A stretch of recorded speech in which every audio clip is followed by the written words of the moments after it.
Hey people, it's Ben here from Beneficial Massive, where you the masses hopefully benefit from my take on movies and video games I love. And in today's video, I'm doing a review on the writer-director Oliver Stone's 1986 classic take on the Vietnam War, and my favourite movie ever made. And that tremendously super nice movie is none other than the one and only Platoon. Now, I haven't been selfish here. I've waited till the 5th episode to do this review of one of my favourite movies of all the time. So first of all, Platoon is an anti-war film. It looks at how negative a war can be. It means Oliver Stone's message is to say it's against the war. I mean, nobody likes war. Wars generally are plain horrible, and this movie shows us some of the reasons why. Platoon stars Tom Berenger, Willem Dafoe, Forrest Whitaker, and Charlie Sheen, when he wasn't as rich and massively coked up. Oh, and even Johnny Depp pops up in the movie as a translator for a bit. The most interesting thing I learned about Platoon, I remember after buying the special edition DVD, that when they were all the rage and watched a doco about it, I learned that Platoon wasn't just a story, it was his story. Or well, it was based upon Stone's experience in the Vietnam War as an infantryman. Platoon went on to win heaps of awards after it was released. It won an Academy Award for Best Picture of 1986, Best Director, as well as Best Sound Mixing and Best Film Editing. In 1998, Platoon was placed at 83 in AFI's Best 100 Movies in 100 Years poll. So, Platoon starts off with Charlie Sheen's character Chris Taylor looking out of a helicopter, arriving to what he doesn't realize then what is going to be a complete and utter shitstorm. Maybe Charlie Sheen's character portrays Oliver Stone's experience in the war, maybe not. The movie starts in 1967, around the time when the United States became heavily involved in a Vietnam War. The movie's main character Chris, played by Charlie Sheen, is assigned to an infantry platoon of the 25th Infantry Division near the Cambodian border. Lieutenant Wolf is the official leader of the platoon, but really the soldiers look to the two older and more experienced soldiers, Sergeant Robert Bob Barnes and also Sergeant Elias. Almost as soon as Taylor and the infantry are set out, they are ambushed by a North Vietnamese army force, and Taylor is lightly wounded, leaving him to bond with Elias and his merry men, getting high, smoking weed and messing around. There's a particularly memorable scene where they all are dancing to some Smokey Robinson, which was a popular Motown music at the time and a song I like as well. Speaking of which, Platoon has a great soundtrack featuring songs like White Rabbit by Jefferson Airplane and other great songs of that era. The video clip for White Rabbit features scenes from Platoon. I'll leave a link in the description as it's a great song. After they go back out to fight, in a patrol, there are 3 men killed. And then, tense from that, they arrive in a village where there's another memorable scene. But I wouldn't say memorable in a good way. One of Barnes's soldiers kills a man who obviously has a disability. Taylor stops 2 girls from being raped by some of Barnes's men too. Then on top of that, to show Barnes as someone of bad character who cold-heartedly shoots a woman for talking back at him, after this, Elias gets into a fight with Barnes, letting him know that he would be court-martialed if the woman was killed for no reason. Johnny Depp also appears in this part too. I think this was before he was later in 21 Jump Street, and then obviously is a mega superstar today. So after this fight, the village is burned and it's actually really sad. It's a very raw part of the film, very harsh. I wouldn't blame you for shedding a tear. After that, things are very tense between Elias and Barnes. On their next patrol, they are ambushed again. Soldiers are wounded. The whole movie is full of action too. There's never a dull moment, I gotta say. I love the action in this movie. It's exciting, raw, and non-stop. So, Elias, Taylor, and 2 other men go to flank the enemy troops, but Barnes tells everyone to retreat, with some other plan in mind. Barnes ends up finding Elias and shoots him dead.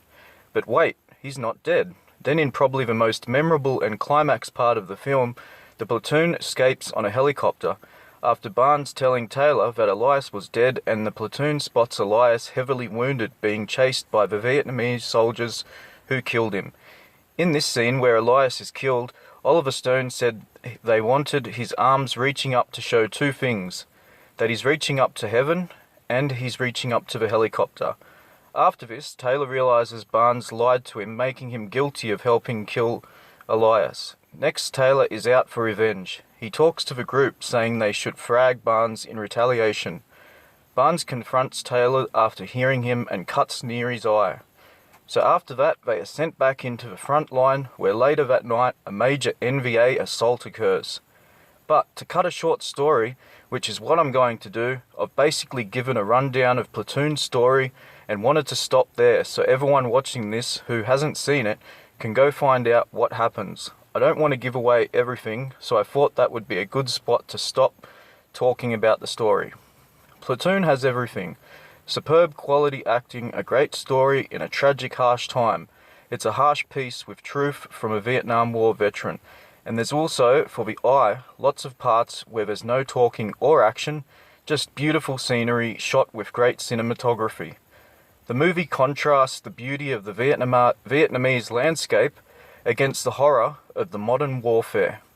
Before Platoon came along, and before Oliver Stone made movies, he wrote a screenplay called Break, which was similar to Platoon, but involved his parents and showed how the war changed his parents' life, and by extension his. Break sounded like it would be pretty cool if it was brought to fruition. Its script was set by music from The Doors. Stone actually sent the script for Break to Jim Morrison because earlier on he wanted to make Morrison to play the lead role, but Morrison's manager returned the script because it was at the time Jim Morrison died of congestive heart failure. Apparently Morrison had the script with him when he died in Paris. Hectic.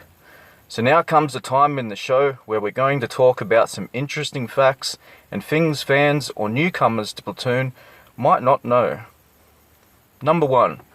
Oliver Stone knew Johnny Depp was going to blow up and be a big star. He originally considered Depp for Charlie Sheen's role. Keanu Reeves was also looked at for Charlie Sheen's role. Number 2. Sergeant O'Neill's emotional state in the scene where he says he had a bad feeling. The actor John C. McGinley had just had brain surgery, so this made his character's emotion reinforced. John C. McGinley you might recognise from the popular TV show Scrubs. Number 3. In a scene where Charlie Sheen was asked by Stone not to wear a shirt, but he was being hit with rocks, Stone called him a spoiled kid from Malibu in front of everyone. Sucked in, Charlie. Number 4. The role of Sergeant Barnes had a couple other big considerations, which were Kevin Costner and Mickey Rourke. Number 5. Oliver Stone was the first Vietnam vet to win an Oscar. Number 6. It was important for the actors to earn the respect of their military advisors. I think this shows in the movie. Number 7. Willem Dafoe was sick for 24 hours with a stomach bug after ignoring warnings of not drinking the water in the river. There was a rotted dead pig carcass upstream. Sick piggy water. Number 8. Charlie Sheen got advice from his father Martin Sheen, who starred in his own Vietnam War movie Apocalypse Now. Number 9. In the scene where Platoon are all getting high, they were all really high, but when filming commenced, they were dragging. Number 10. The front cover movie poster with Elias throwing his arms in the air is based on a famous war photo. So, that's the 10 interesting facts about Platoon and the end of the review for Platoon. I really suggest if you haven't seen it, then go and watch it right now. It stands the test of time, and like I've mentioned in my favourite movie of all time, and I'm a big movie buff, always have been since I was a kid. It's a tragic and wonderful at the same time. It keeps moving forward and is 2 hours of great film work. So thank you Oliver Stone for such a wonderful movie, and thanks everyone for checking out this review. I've left in the description below some links to stuff Platoon related that I found, and maybe you will find interesting too. I'm sorry this episode was late due to a personal family commitment, but here it's now. I hope you enjoyed it. Please hit subscribe and like if you can. It'd be really appreciated. I'll see you next episode, people. Be good. Peace.